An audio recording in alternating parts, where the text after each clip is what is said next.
strategic importance of the media in nation building and in deepening democratic governance.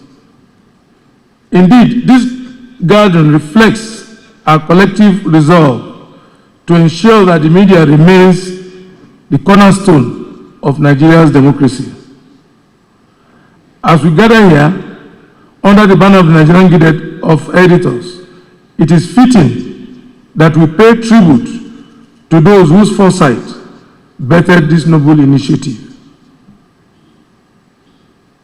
Permit me to make special mention of Malam Baba Dantiye, MON, MNI, FNGE. He was the president of the Guild in 2004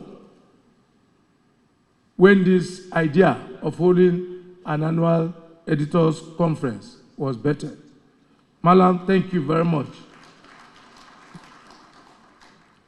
What began as a modest idea in 2004 has now grown into a national institution, a vital forum where editors from across the country converge to exchange ideas, examine issues of governance, and contribute to shaping the direction of our great nation. I wish to acknowledge with deep gratitude all past presidents of our guild who have sustained this tradition of annual reflection and engagement. The theme of this year's conference, Democratic Governance and National Cohesion, the role of editors, could not have been more timely.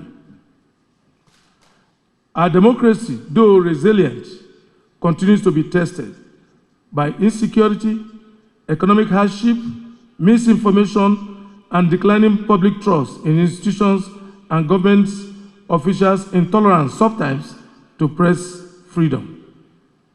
In such times, the role of editors becomes even more critical. As custodians of information and interpreters of events, editors shape public opinion and set the tone of national conversation. Our decisions, what we publish, how we frame stories, and the voices we amplify have far-reaching implications for democracy and unity.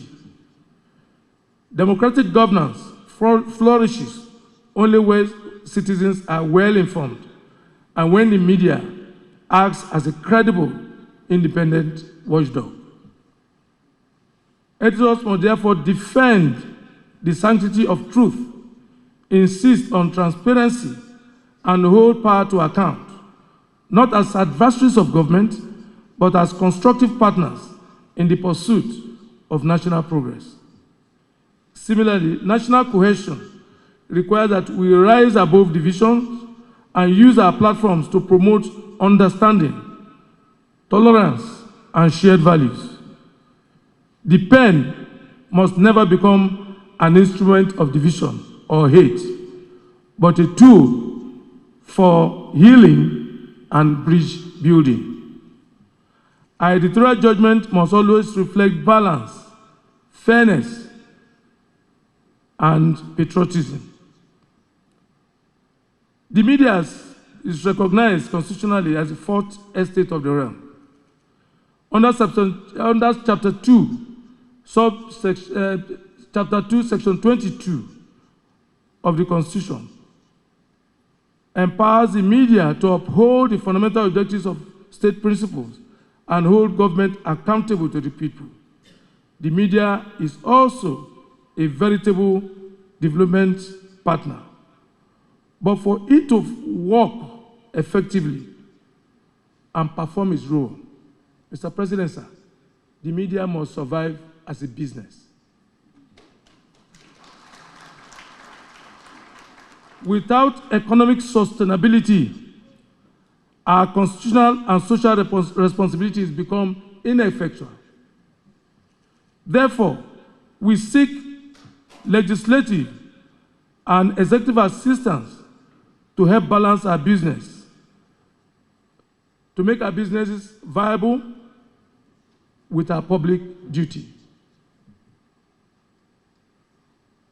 Just Excellency, Mr. President, the media today is distressed. Most newspapers, television houses cannot pay salaries. Not because they're not doing well, Your Excellency. It's because the components to perform their duty, the cost of producing them is prohibitive. Let me share with you, Your Excellency, the one I'm most comfortable with. I'm a newspaper editor. I work with the Vanguard. A ton of newsprint in Nigeria today costs 1.3, 1.4 million. And it lasts just 1 or 2 days. And if a newspaper is to survive in a month, Your Excellency, buying newspaper alone wipes out all the profits. We're not even talking about other components, which are all dollarized and imported. We're talking about ink, we're talking about plates. I will go to the broadcast sector later. At the end of the day, Your Excellency, your government has been working so hard to provide jobs for the people. If the media cannot keep jobs by paying people their salary, they cannot help our democracy. So that's why we're happy you are here, Your Excellency, to help us intervene to save the media industry.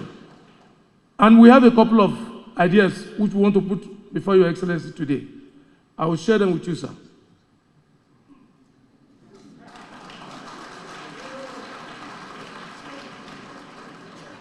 Let's talk about tax deduction for media advertisers. No, let's start with corporate tax relief.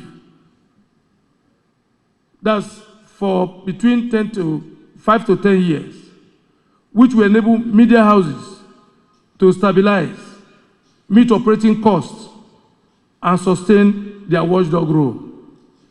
Number 2, sir, VAT exemption. In recognition of its social responsibility role, the media should be exempted from VAT on essential tools and equipment, a practice already in place